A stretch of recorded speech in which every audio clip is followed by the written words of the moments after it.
تو कहने का मकसद ये है कि आपका एक टच किसी की ज़िंदगी बदल सकता है। आप लाइक करें, सब्सक्राइब करें ताकि आपको ये सिलसिला एंड तक मालूम हो। और टच को आप इजी भी समझ लें और मुश्किल भी है। मतलब ये आप टच कर देंगे, इसमें मेरा जो फ़ायदा होना है वो तो एक अलग बात है, लेकिन जो देखने वाले होंगे ना वो कहेंगे कि इनको इतने लोगों ने वॉच किया है, तो फिल्म में वीडियो में कुछ ना कुछ है। एक तो ये है, दूसरा ये है कि आप जैसे कहीं शॉपिंग कर रहे हैं, किसी शॉप पे हैं, बाज़ार में हैं, कहीं हैं, तो खुदा ना खासा आप या आपके साथ कोई टच हो जाता है तो फौरी बोलना पड़ता है सॉरी।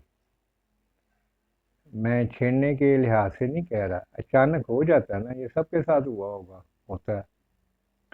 तो यहाँ आपको सॉरी नहीं कहना पड़ेगा, एक अच्छे कॉज के लिए ना आपको टच करना पड़ेगा।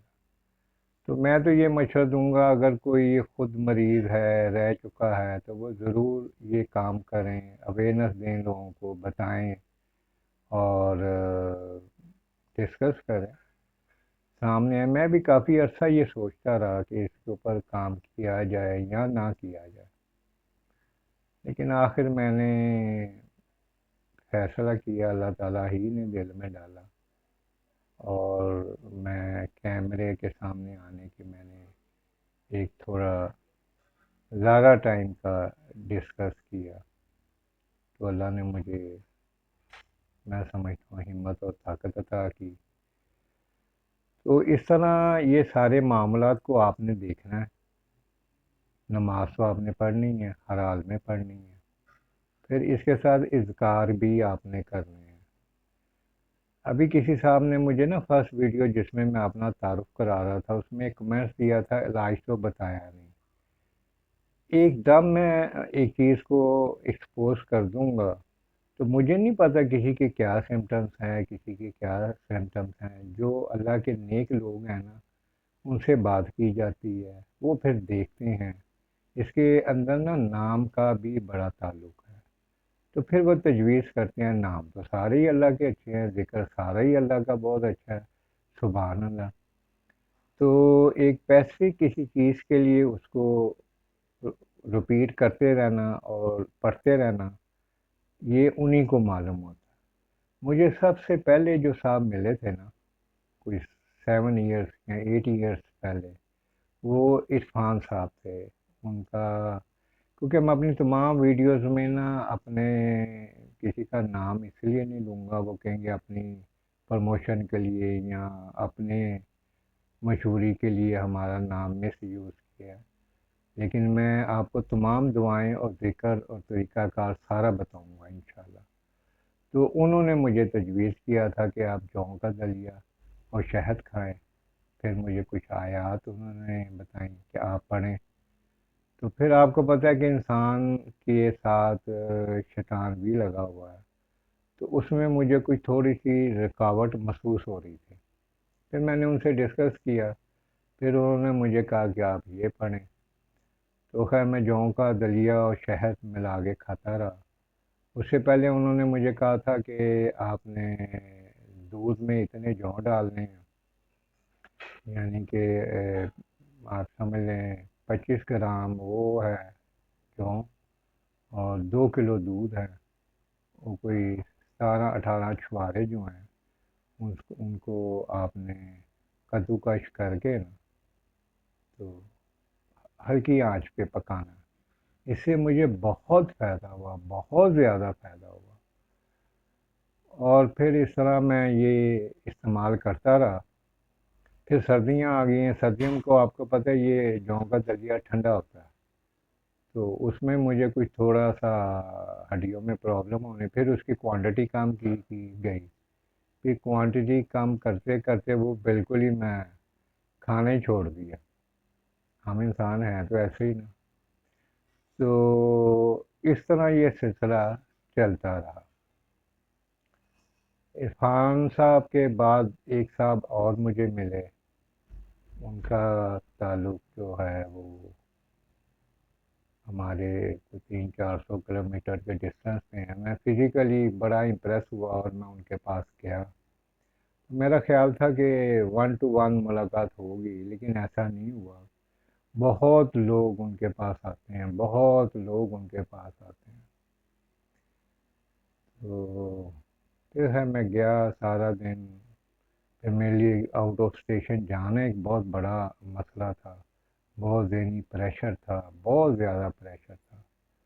لیکن وہ کچھ بچوں کی ہیلپ کی وجہ سے، ان کی مجھے گائیڈ لائن بتانے کی وجہ سے اور حوصلہ دینے کی وجہ سے میں موو کیا. اور تقریباً 12 گھنٹے 13 گھنٹے جو ہے وہ جانا آنا رکنا، پھر میں گھر پہنچا. الحمدللہ وہ ذکر میں کرتا رہا کرتا رہا کرتا رہا. تسلسل جو تھا نا وہ ٹوٹ جاتا تھا بیچ میں، کافی دفعہ ٹوٹ جاتا تھا. تو میں نے کوئی چینج نہیں محسوس کی. اس میں سب سے بڑی جو میں وجہ سمجھتا ہوں نا اب ذاتی طور پہ، وہ اس کے معنیز پہ توجہ نہیں دیتے تھے. آپ جو بھی ذکر کریں نا، اس کے معنی کو ذہن میں رکھیں، مطلب کو. ٹھیک ہے نا؟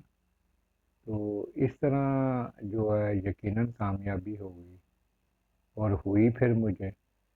تو اس لیے میں آپ کو کہتا ہوں آپ لائک سبسکرائب کریں گے نا، میرا جو فائدہ ہے وہ تو ایک علیحدہ بات ہے، لیکن کم از کم آپ کو ساری چیز کا معلوم تو ہو جائے گا نا.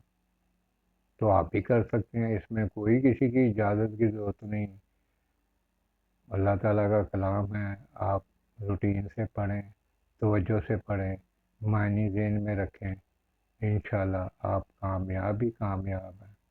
لیکن آپ اس میں سے کب نکلیں گے یہ صرف اللہ تعالیٰ کو پتہ ہے. کوئی بندہ کسی کو نہیں نکال سکتا. تو یہ آپ نے ذہن میں رکھنا ہے. چاہے تو 1 سیکنڈ میں آپ پڑھیں ایک فرسٹ ٹائم ہی، تو آپ سیٹ ہو جائیں. اور دوسرا، اچھی امید رکھیں انشاءاللہ اللہ تعالیٰ سے، آپ نا امید نہ کبھی ہوئیے گا. خوراک کا ڈائٹ کا بہت خیال رکھیں. چائے کافی سے پرہیز کریں. اب تو گرمی ہو گئی ہے، میں خود چائے بہت پیتا تھا، تو میں سمجھتا ہوں یہ چیزیں بھی نقصان دہ ہیں. تو دہی لسی کا استعمال کریں، یہ بہت اچھا ہے آپ کے لیے. تو میں ان لوگوں کے لیے بات کر رہا تھا جو سامنے آئیں، ولاگ بنائیں اور لوگوں کو بتائیں کہ جو بہت دنیا پرابلم میں ہے، بہت زیادہ دنیا ہے، لیکن کوئی ذکر ہی نہیں کرتا کہ ہماری کوئی ویکنس سامنے آ جائے گی یا کسی کو پتہ چل جائے گا. کوئی ایسی گھبرانے کی بات نہیں ہے، ہمت کریں.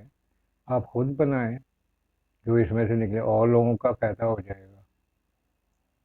تو میں سمجھتا ہوں کہ انسان جو ہے نا، ہاں ایک چیز جو مجھے یاد آئی نا، آپ نیکی سے پیچھے کبھی نہ ہٹیے گا، چھوٹی ہو یا بڑی ہو، 1 روپے کی ہو یا جتنی آپ کی حیثیت ہے پیسوں کے معاملے میں، تو آپ ضرور کسی کی ہیلپ کریں. اگر آپ ساتھ جانا چاہتے ہیں، آپ کے واقف ہیں، ان نون نہیں، تو آپ ضرور ہیلپ کریں. یعنی کہ کوئی بھی چھوٹی سے چھوٹی نیکی ہے نا، اس کو آپ مس نہ کریں. کرتے رہیں اپنی زندگی میں. تو ان چیزوں سے بھی آپ کو انشاءاللہ بہت فائدہ ہوگا، بہت فائدہ ہوگا. اور بس میں اب ظاہر ہے یہ ایک مشکل کام ہے، اس کو آپ کو پتہ ہے ایڈٹ کرنا ہے، پھر آگے میں اس میں وہ دعائیں ڈالنی ہے.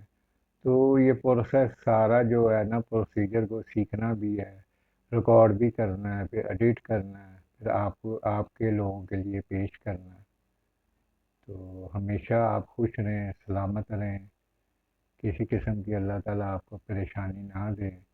جو پریشان ہیں اللہ تعالیٰ انہیں پریشانی سے نکالے، اور آپ کو خوش رہیں. کمنٹس دیں، لائک کریں، سبسکرائب کریں.